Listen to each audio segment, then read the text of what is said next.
அனைவருக்கும் வணக்கம். நான் உங்கள் புவனேஸ்வரன். இன்றைக்கி நம்ம இந்த வீடியோவில் எதை பற்றி பார்க்க போகிறோம் அப்படின்னா, ஷேர் மார்க்கெட்டில் 90% ஆஃப் ட்ரேடர்ஸ் பார்த்திங்கன்னா லாஸ் மட்டும்தான் ஆகுறாங்க. ஏன் அவங்களால ப்ராஃபிட்டை ஏர்ன் பண்ண முடியறதில்ல அப்படிங்கிறத பற்றி பார்க்க போகிறோம். ப்ராஃபிட் ஏர்ன் பண்ணணும் அப்படின்னா அதுக்கு என்னென்ன ரூல்ஸ் எல்லாம் ஃபாலோ பண்ணணும், ட்ரேடிங்கில் என்னென்ன லாலாம் இருக்குது அப்படிங்கிறதையும் கொஞ்சம் பார்க்க போகிறோம். ஸோ இப்போ வரப்போகிற இந்த ரூல்ஸ் எல்லாம் ஃபாலோ பண்ணுறீங்க அப்படின்னா நீங்கள் கன்சிஸ்டண்ட்டாக ப்ராஃபிட் ஏர்ன் பண்ணலாம் ட்ரேடிங்கில். வாங்க வீடியோக்குள்ளே போகலாம். இதில் ஃபஸ்ட்டு பாயிண்ட் பார்த்தீங்கன்னா, நீங்கள் ஒரு ட்ரேட் எடுக்கிறீங்க அப்படின்னா நீங்கள் ஒரு ட்ரேடிங் சிஸ்டத்தை ஃபாலோ பண்ணணும். நீங்கள் எந்த ஒரு ஸ்ட்ராட்டஜியை ஃபாலோ பண்ணாலும், நீங்கள் ஆப்ஷன் பையராக இருக்கலாம், இல்லை ஆப்ஷன் செல்லராக இருக்கலாம், நீங்கள் யாராக இருந்தாலும் உங்களுக்குன்னு ஒரு ட்ரேடிங் சிஸ்டம் இருக்கணும். நீங்கள் அந்த ஸ்ட்ராட்டஜியை கன்சிஸ்டண்ட்டாக ஃபாலோ பண்ணணும். அதாவது இன்றைக்கி மார்க்கெட் இப்போது புல் மார்க்கெட்டாக இருக்குன்னு வச்சுக்கோங்களேன். மார்க்கெட் அப் ட்ரெண்டில் போயிட்டுருக்கு அப்படின்னா ஒரு ஸ்ட்ராட்டஜியை நீங்கள் ஃபாலோ பண்ணுறீங்க. அந்த ஸ்ட்ராட்டஜியில் இன்றைக்கி பார்த்திங்கன்னா லாஸ் ஆகுது. உடனே நாளைக்கு உடனே வேறு ஒரு ஸ்ட்ராட்டஜியை ஃபாலோ பண்ணக்கூடாது, வேறு ஒரு ட்ரேடிங் சிஸ்டத்தை நீங்கள் அப்ரோச் பண்ணக்கூடாது. இப்போது எக்ஸாம்பிள் எப்படி சொல்கிறது அப்படின்னா, இப்போ நீங்கள் வீடு கட்ட போகிறீங்கன்னு வச்சுக்கோங்களேன். எடுத்ததுமே பார்த்திங்கன்னா போயிட்டு என்ன சொல்கிறது, பெயிண்டிங்கு, கல் எடுத்து செவுத்தை எழுப்புறது அந்த மாதிரியே பண்ணுவீங்க. வால் கன்ஸ்ட்ரக்ஷன் பண்ணுறது அப்படியா? அதுக்கு முன்னாடி ப்ளூ பிரிண்ட் போட்டுட்டு பேஸ்மெண்ட் போட்டு அந்த மாதிரி ஸ்டெப் பை ஸ்டெப்பாக பேஸ்லேருந்து எடுத்து போவோம் பார்த்தீங்களா? அந்த மாதிரி தான் இப்போ நீங்கள் ட்ரேட் எடுக்க போகிறீங்க அப்படின்னா ஃபஸ்ட்டு பார்த்தீங்கன்னா அதுக்குன்னு ஒரு சிஸ்டம் வேணும். நீங்கள் நம்ம எந்த மாதிரியான ட்ரேட் எடுக்க போகிறோம், அதுக்கு நம்ம சப்போஸ் லாஸ் ஆனிச்சுன்னா நம்ம எவ்வளோ ஸ்டாப் லாஸ் வைக்கிறது, ப்ராஃபிட்னால் எவ்வளோ டார்கெட்டை ஃபிக்ஸ் பண்ணுறது, எந்த இடத்துல பை எடுக்கணும், அதாவது பிரேக் அவுட் நடந்தால் இந்த ட்ரேடில் என்ட்ரி ஆகணுமா வேணாமா அப்படிங்கிற மாதிரியெல்லாம் உங்களுக்கு ஃபஸ்ட்டு ஒரு பிளான் இருக்கணும். அந்த ட்ரேடிங் சிஸ்டத்தை நீங்கள் ஃபாலோ பண்ணணும். அப்போ தான் உங்களுக்கு பார்த்தீங்கன்னா ப்ராஃபிட்டுங்கிறது கன்சிஸ்டண்ட்டாக இருக்கும். அதே போல் அந்த ட்ரேடிங் சிஸ்டத்தை நீங்கள் கண்டினியூவாக நீங்கள் ஃபாலோ பண்ணணும். இப்போ இன்றைக்கி ஒரு டைப்பில் நீங்கள் ஒரு ஸ்ட்ராட்டஜியை ஃபாலோ பண்ணிவிட்டு இது ஒன்றே இன்றைக்கி செட் ஆகலை, லாஸ் வந்துடுச்சு, ஸோ நாளைக்கு வேறு ஒரு ஸ்ட்ராட்டஜியை ஃபாலோ பண்ணுவோம் அப்படின்ட்டு பண்ணுறீங்க. அதுக்கு அடுத்த நாள் வேறு ஒரு ஸ்ட்ராட்டஜி. இந்த மாதிரி நீங்கள் ஒவ்வொரு நாளைக்கும் ஒவ்வொரு ஸ்ட்ராட்டஜியை ஃபாலோ பண்ணிங்க அப்படின்னா உங்களுக்கு ப்ராஃபிட் கன்சிஸ்டண்ட்டாகவே இருக்காது. அதே போல் உங்களோட ரிசல்ட்டும் பார்த்திங்கன்னா கன்சிஸ்டண்ட்டாக இருக்காது. நீங்கள் இன்றைக்கி ஒரு ஸ்ட்ராட்டஜியை ஃபாலோ பண்ணுறீங்க அப்படின்னா லாஸ் வந்துடுச்சு, உங்களுக்கு ஸ்டாப் லாஸ் ஹிட் ஆகிடுச்சு அப்படின்னா இன்றைக்கி விட்டுருங்க. இதே ஸ்ட்ராட்டஜியை நாளைக்கு ஃபாலோ பண்ணுங்கள். ஏன்னா நாளைக்கும் மார்க்கெட் புல் மார்க்கெட்டாக இருக்கிறப்போ, அப் ட்ரெண்டில் மார்க்கெட் போயிட்டுருக்கப்போ அதே ஸ்ட்ராட்டஜியை ஃபாலோ பண்ணுங்கள். ரிஸ்க் ரிவார்டை கரெக்டாக மெயின்டைன் பண்ணுங்கள், உங்களுக்கு ப்ராஃபிட்டில் வரும். இது மாதிரி கண்டினியூவாக ஒரு 10 நாளோ இல்லை ஒரு மாதமோ நீங்கள் ட்ரை பண்ணுறீங்க அப்படின்னா உங்களோட ஓவரால் ரிசல்ட்டு நீங்கள் பார்க்குறப்போ பார்த்தீங்கன்னா நல்ல ஒரு ப்ராஃபிட்டில் இருக்கும். அதுதான் சொல்கிறது, கன்சிஸ்டண்ட்டாக உங்களோட ட்ரேடிங் சிஸ்டத்தை நீங்கள் ஃபாலோ பண்ணணும். அடுத்தது பார்த்திங்கன்னா ப்ராப்பர் ரிஸ்க் மேனேஜ்மெண்ட். அதாவது நீங்கள் ஒரு ட்ரேட் எடுக்கிறீங்க அப்படின்னா அதில் எந்த அளவுக்கு ரிஸ்க்கை நீங்கள் மேனேஜ் பண்ணுறீங்க, ஸோ உங்களுக்கு டார்கெட்டை எந்த அளவுக்கு ஃபிக்ஸ் பண்ண போகிறீங்க, ஸ்டாப் லாஸை எவ்வளோ அளவுக்கு ஃபிக்ஸ் பண்ண போகிறீங்க, எந்த அளவுக்கு ரிஸ்க் ரிவார்ட் ரேஷியோ எந்த லெவலில் இருக்க போகுது அப்படிங்கிறத பொறுத்து தான் பார்த்தீங்கன்னா உங்களுக்கு ட்ரேடிங் எடுக்கணும். நீங்கள் ஏனதானோ அப்படிங்கிற மாதிரிலாம் ட்ரேட் எடுத்துடக்கூடாது. ஒரு ட்ரேடில் என்ட்ரி ஆகுறீங்க அப்படின்னா சப்போஸ் நீங்கள் நினச்ச டைரெக்ஷனில் போகுது அப்படின்னா ஓகே. நீங்கள் சப்போஸ் உங்களுக்கு ட்ரேடிங் அகேன்ஸ்டாக போகுது, மார்க்கெட் அகேன்ஸ்டாக போகுது அப்படின்னா நீங்கள் சில பேர் என்ன பண்ணுவாங்க அப்படின்னா, ரெக்கவர் ஆகட்டும் மார்க்கெட்டு, அதாவது கீழே போனாலும் இப்போ நம்ம ஸ்டாப் லாஸ் போட்டு ஹிட் ஆகிடும், பட் ஆனால் ஒரு நேரத்தில் நமக்கு ரெக்கவர் ஆகி மார்க்கெட் மேலே போக தானே போகுது, ஸோ வெயிட் பண்ணுவோம் அப்படின்னு சொல்லிட்டு அந்த ப்ராப்பர் ரிஸ்க் மேனேஜ்மெண்ட்டே இல்லாமல் அவங்க பட்டுக்கு ட்ரேடை கண்டினியூ பண்ணிக்கிட்டே இருப்பாங்க. அப்போ என்ன ஆகும் அப்படின்னா, ரெக்கவர் ஆனால் ஓகே, ஆனால் மேக்ஸிமம் மார்க்கெட் எல்லா நேரத்துலையும் பார்த்திங்கன்னா ரெக்கவர் ஆகும்னு சொல்ல முடியாது. அது மட்டும் இல்லாமல் ஆப்ஷன்ஸில் பார்த்திங்கன்னா ஆப்ஷன் ப்ரைஸ் எக்ஸ்பீரியன் நெருங்க பார்த்திங்கன்னா ஆப்ஷன் ப்ரைஸ் குறைஞ்சிக்கிட்டே இருக்கும். ஸோ ஆப்ஷனில் இந்த மாதிரி ஆப்ஷன் பையர் இந்த மாதிரி ரெக்கவரி ஆகும், திரும்ப மேலே வந்துடும் அப்படின்னு நீங்கள் நினைக்கிறவே கூடாது. அது எப்பயாச்சும் ஒரு தடவை தான் நடக்கும். ஸோ அதுக்காக என்ன பண்ணணும், நீங்கள் ப்ராப்பராக இந்த ரிஸ்க் மேனேஜ்மெண்ட்டை ஃபாலோ பண்ணணும். சில பேர் பார்த்திங்கன்னா 1:2 ரிஸ்க் ரேஷியோ ரிவார்டு ஃபாலோ பண்ணுவாங்க. எப்படின்னா, இப்போ எனக்கு எனக்கு லாஸ் வந்துச்சு அப்படின்னா ₹1 லாஸ் வரும், இல்லை 1% லாஸ் வரும். எனக்கு ப்ராஃபிட் வந்துச்சுன்னா 2% ப்ராஃபிட் வரும். அந்த மாதிரி தான் அவங்க ரிஸ்க் ரிவார்டு மேனேஜ்மெண்ட் பண்ணுவாங்க. ஸோ ஒரு எக்ஸாம்பிளோட சொல்லணும் அப்படின்னா, ஏங்கிற ஒருத்தர் பார்த்திங்கன்னா ₹1,00,000 வச்சுருக்காரு. அதே போல் பிங்கிற ஒருத்தரும் ₹1,00,000 வச்சுருக்காரு. ஏ பார்த்திங்கன்னா அதாவது அவரும் ரிஸ்க் ரிவார்டு தான் ஃபாலோ பண்ணுறாரு. எப்படின்னா 1:2 அப்படிங்கிற மாதிரி ஃபாலோ பண்ணுறாரு. ஆனால் அவரோட ரிஸ்க்கை பார்த்தீங்கன்னா 25% ரிஸ்க் வைக்கிறாரு, 50% ப்ராஃபிட்காக. ஓகேவா? அதாவது அவர் வந்து 1 லட்ச ரூபா கேபிட்டல் போட்டு 25,000 ரிஸ்க் வைக்கிறாரு 50,000 ரூபா ப்ராஃபிட்காக. அதே போல் பி பார்த்தீங்கன்னா 2% ரிஸ்க் வைக்கிறாரு. அதாவது லாஸ் ஆனால் ஸ்டாப் லாஸ் வந்து 2% வைக்கிறாரு, ப்ராஃபிட் வந்து 4% வைக்கிறாரு. இந்த இடத்துல பார்த்தீங்கன்னா யாருக்கு வந்து அதிகமான வாய்ப்பு வந்து இருக்கும், வெற்றி வாய்ப்பு இருக்கும் அப்படின்னா பிக்கு தான் இருக்கும். ஏன்னா அவருக்கு வந்து ட்ரேடிங்கோட எப்படி சொல்கிறது, கவுண்டிங் வந்து அதிகமாக கிடைக்கும். இப்போ பாருங்கள், ஏ வந்து 25% ரிஸ்க் வைக்கிறார் இல்லையா. ஸோ ஃபஸ்ட்டு ஒரு 4 ட்ரேடு ஏ எடுக்கிறார் அப்படின்னா முதல் 4 ட்ரேடுமே பார்த்தீங்கன்னா லாஸ் ஆகுது. அப்படின்னா என்ன ஆகும், முதல் 4 ட்ரேடுமே லாஸ் ஆகுனா அவரோட என்டையர் கேபிட்டலும் பார்த்தீங்கன்னா ஃபுல்லாக லாஸ் ஆகிடும். ஸோ ஒரு 8 ட்ரேடு 2 பேருமே எடுக்கிறாங்கன்னு வச்சுக்கோங்களேன்.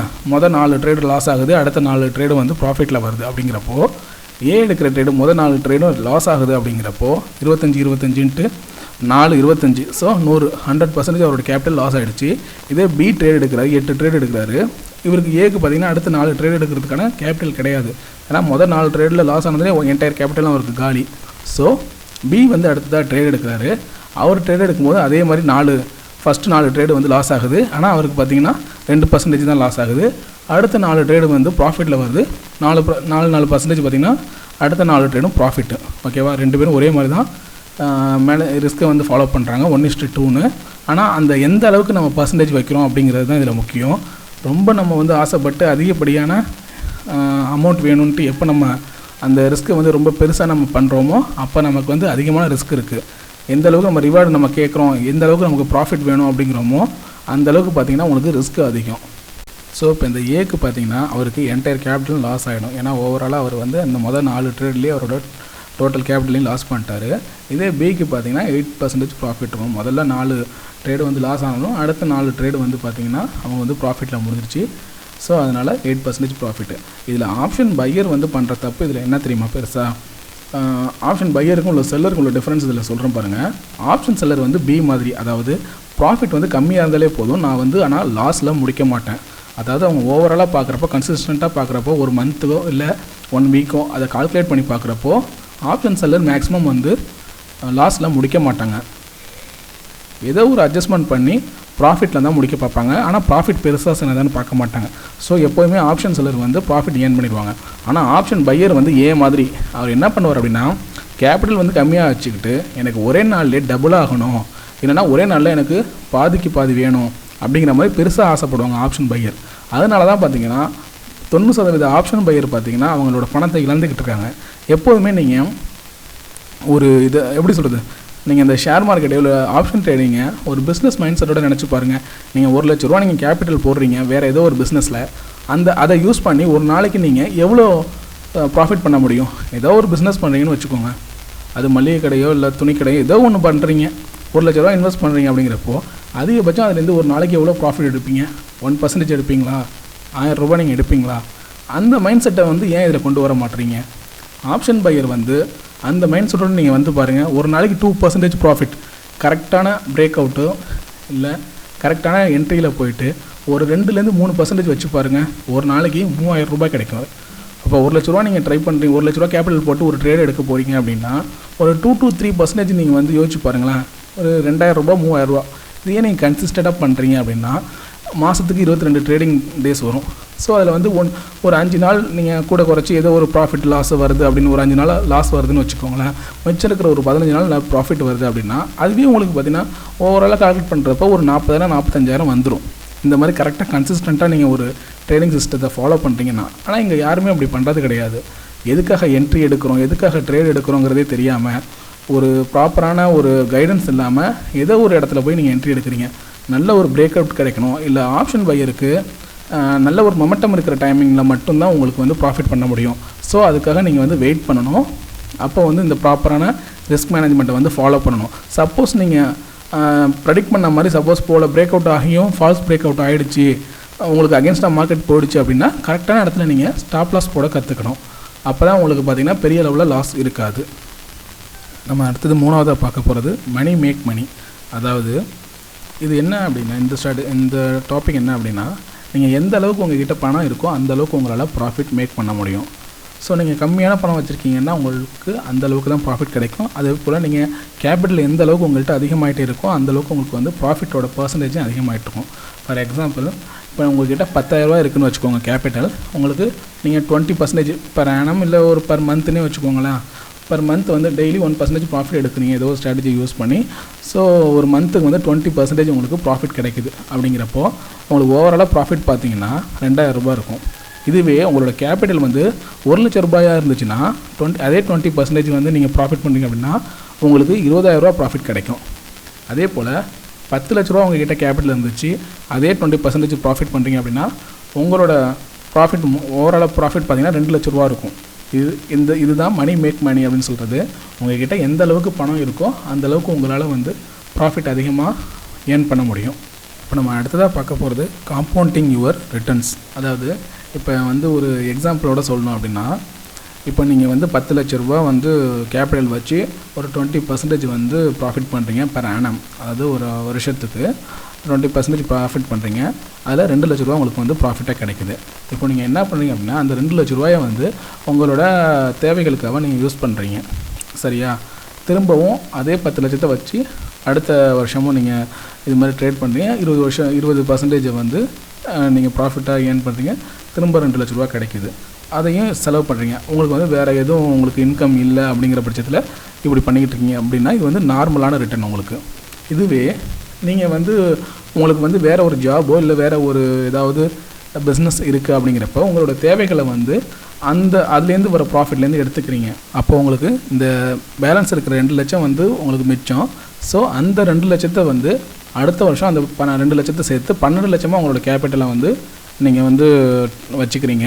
அந்த 12 லட்சத்துக்கு வந்து அடுத்த வருஷம் வந்து 20% ஓகேவா ப்ராஃபிட் பண்ணுறீங்க அப்படின்னா உங்களுக்கு 2வது வருஷம் அது வந்து பார்த்திங்கன்னா 14,40,000 மாறிடும். அதே போல் அந்த 14,40,000 வந்து டோட்டல் கேபிட்டலாக அது 3வது வருஷம் வந்து வச்சுக்கிறீங்க. அதில் வந்து ஒரு 20% நீங்கள் ஏர்ன் பண்ணுறீங்க அப்படின்னா 2,88,000 வந்துடும்.